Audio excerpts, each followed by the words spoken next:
Christoph asks us a question. What are your thoughts on training to failure versus staying fresh or keeping 1 or 2 reps in the tank? Well, there was a time in my life where I thought you should always train to failure. And what that teaches is training to failure. I'm a big believer, Marty Gallagher would agree with me. Most of the great strength coaches I've had a chance to know in my life would agree that you always want to keep 1 or 2 in the tank. Ed Cohen, the great power lifter, Marty's told me stories about him. If the program said a set of 3 and he knew he could do a set of 5, 6, or 7, he would do the 3. And I think that's a secret to greatness. A buddy of mine was walking in Bulgaria one time, and it was like one of those weird stories where he heard that specific noise of weights crashing. Same thing happened, by the way, with another guy in China. And he was invited to go in to watch the Bulgarian weightlifting team. And he had a chance over a couple-week periods to observe the Bulgarian national team train a number of times. One of the interesting things about it was this. They never miss in training. They never miss in training. And I thought that was just amazing.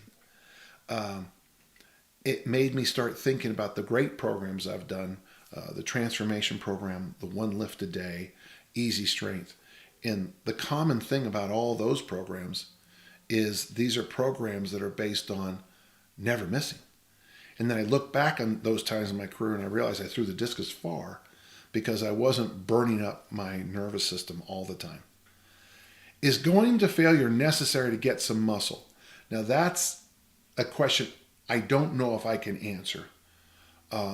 Many bodybuilders when I was younger were really into the idea of you'd go to failure and then your buddy would help you force reps. And that's good, except what I noticed in gyms, the guys who did that often didn't look. They looked, I hate to say, they looked like they lifted weights, but they looked kind of stringy. Where you go and walk and you look at the power lifter and Olympic lifters, and they all looked a lot buffer. So it's a tough question. I don't know. In 2020, I don't think you go to failure. Other parts of my career, I would say, oh yeah, man, right on, go for the burn, but now I'm not so sure. Or is it sufficient to push it every once in a while and trying to keep progressing in weights over the midterm, over the long term? I think that's what you want to do. I practice something called progressive resistance exercise, PRE.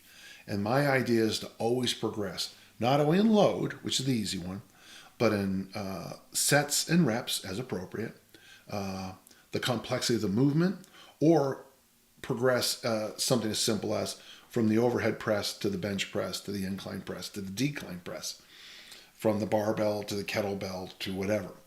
So for me, yeah, I think you should always progress and keep it a rep or 2 in the tank. And how is it even safe to go to technical failure when doing squats, kettlebell presses, let alone the bench? I don't know who.